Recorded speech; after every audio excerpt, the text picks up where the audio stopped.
Got your clients stretching their tight psoas? Hey there, this is Dr. Evan Osar. Happy Sunday. Hope your weekend is going well and this brand new week has started out well.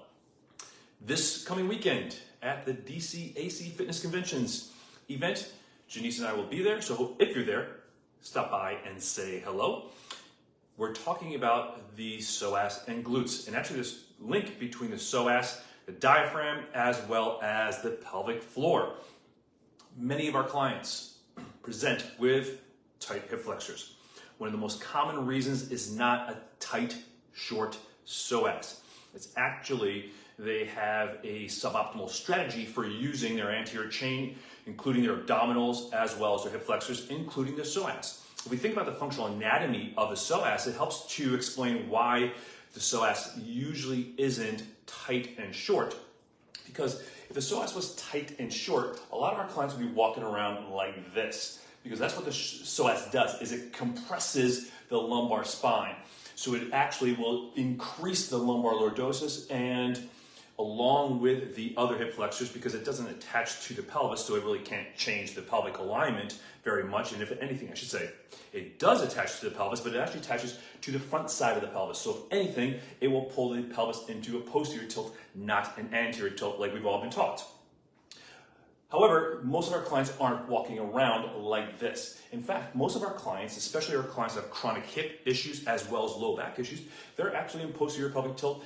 They're actually also a little bit swayed. So their thorax has swayed back or posteriorly, and their pelvis has swayed anteriorly. So in fact, if anything, if you think about the psoas attachments from the upper, I should say the lower thoracic spine, the lumbar vertebrae, and then coming down into to insert into the lesser trochanter of the femur, if anything, or I should say what the psoas does, is it actually helps to stabilize. So if we're in optimal alignment and we're using the psoas along with the deep core stabilizers, the diaphragm, transversus abdominis, quadratus lumborum, pelvic floor, then the psoas works to help stabilize and compress that lumbar spine so the lumbar spine is stable when we're doing things like hip hinging, when we're doing things like hip flexion, when we're bringing that hip up, the spine stays stable to allow the other primary hip flexors like your rectus femoris, tensor fasciae lata, the sartorius, and all those other great, huge hip flexors to do their job and maintain spinal stability. If the psoas is inhibited and or not functioning well, along with the other core muscles, so it's never just one muscle alone. In my book, The Psoas Solution, I talk about how it's never the psoas alone, it's never the glutes alone, it's never the pelvic floor alone.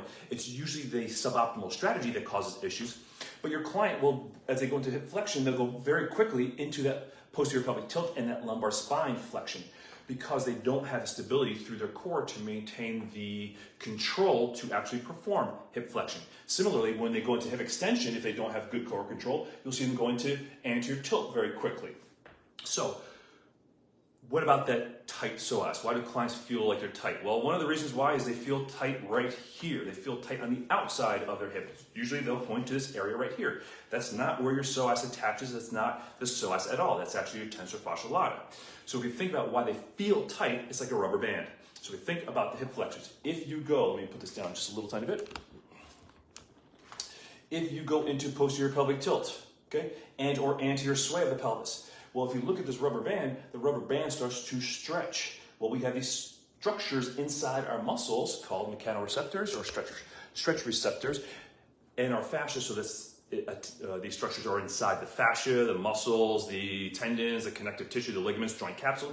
And what they sense is stretching and actually the deformation of these tissues. So the lengthening of these tissues. They don't always sense shortness. They don't sense when the muscles or fascia or connective tissue are short until you do something that actually tries to lengthen them. So you don't generally feel your tight hamstrings unless you do something like bend forward to actually stretch them out.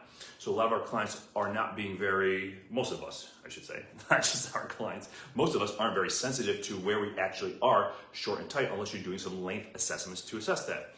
We also want to do strength assessments to see if the psoas and the other core stabilizers are effective. So an easy assessment to do just for length and also strength is you can have your client just stand there with feet together, put their hands on their pelvis, and do a backward bend. See how far their pelvis can sway forward. Okay, pelvis should approximate the front of the pelvis, the ASI here, should approximate the front of the feet to know that you have enough hip extension, enough length, extensibility through the anterior portion of the hip. You can also obviously do Thomas test. The other test for strength purposes is you can just have the client stand, keep their lumbar spine neutral, see how far they can come into hip flexion. They should at least get 90, maybe a little bit more, but at least 90 without cramping or anything in their hip. Okay? Once they get above 90, they'll go into a little bit of posterior tilt, but you shouldn't see them come into lumbar spine flexion and posterior tilt very rapidly into the movement. Obviously, we will also do manual muscle testing to make sure that the psoas has optimal strength and the core, the entire core, has optimal strength. However, our number one strategy for improving psoas is breathing, because the diaphragm sits around your rib cage here, attaches to the underside of your rib cage here. It attaches to the front side of the lumbar spine. It also fascially blends into the transversus abdominis, and not so ironically, into the psoas as well. The psoas goes down and fascially blends into the pelvic floor. So the psoas becomes that functional link between the diaphragm, the respiratory diaphragm, and the pelvic floor diaphragm. So when you're breathing, the psoas is helping to maintain stability of the spine so that you can breathe and not change. The breathing doesn't change the alignment significantly. Because what we'll see in suboptimal breathing is your clients become very chest dominant, and we'll start to see them breathe themselves right into that thoracolumbar hinge. So they'll start to breathe themselves up into a very sagittal plane dominant breathing strategy, and then they breathe out. They breathe in, and they breathe out. Instead of being able to maintain this good core control and be able to breathe around the cylinder, so that as if you're looking down through the cylinder should expand this way. The psoas and the other deep stabilizers, as well as the superficial muscles, help to stabilize and control the thoracolpelvic cylinder so that you get optimal three-dimensional breathing. The diaphragm has an optimal anchor point to then move the skeletal structures, move the organs, push the organs down, and create an optimal breathing strategy. So make sure if you're having your clients stretch their psoas, you've got a good reason why, because not so dissimilar to stretching muscles that you shouldn't be stretching, like how many of your clients need to stretch their abdominal wall? Some of them do, right? If they're a real abdominal gripper and they're flexed spine like this, they may have to stretch their abdominal wall. But very few clients come like that. Some do, but very few do. So make sure you're doing some length assessments. Make sure you're doing some strength assessments. I gave you a very simple one here, standing hip flexion. You can test it lying down as well, which you should as well. And also look at functional exercises, like seeing how they lunge, seeing how well they can go into hip extension from a functional standpoint. So there's lots of things you can do from a functional assessment standpoint to see how well is their deep system coordinating with their superficial myofascial system, and look at their breathing strategy. Make sure they're able to breathe symmetrically through both sides of the rib cage. Make sure that they can get their breath front to back. Make sure they're not becoming chest dominant or upper airway specific type breathing dominant. Make sure that they can get their breath all the way around their cylinder. Make sure that they get their breath all the way down towards their pelvic floor, so you feel that expansion in their lower abdomen. And then obviously coordinate it into some functional activities, like some of your core work. So planks are a great way to train the isometric function of the psoas and that deep core. Your dead bugs, obviously, great exercise. Even your functional patterns, like your chop patterns, great ways to integrate when you're teaching your client how to align, how to breathe, how to control those patterns. So put it down your favorite psoas exercise and or core exercise. Is really core exercise. You're never really isolating the psoas out. How do you train the core? How do you train the psoas? What do you find with your clients? And we'll have a conversation around it. And like I said, if you're at DCAC Fitness Convention in this coming weekend, next weekend I should say, this coming weekend, say hi, stop by and say hi. We've got a class or a session on psoas and glutes. We've also got a class and session on the deep core, how to activate your deep core and pelvic floor. Janice will be taking us through breathing and how that helps to set up success for your core muscles, including the psoas. And then we've got a section on the shoulder as well.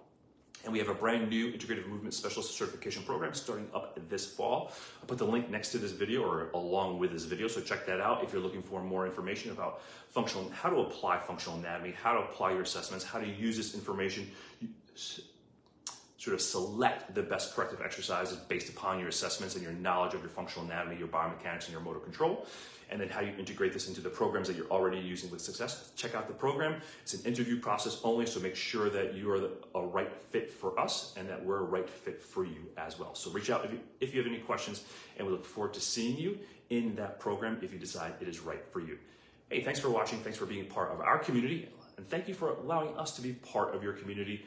Go out there and be the leaders that our communities need and your potential clients are looking for. Make it a great Sunday, and if there's anything we can do to help you, feel free to reach out. Take care. Have a great day.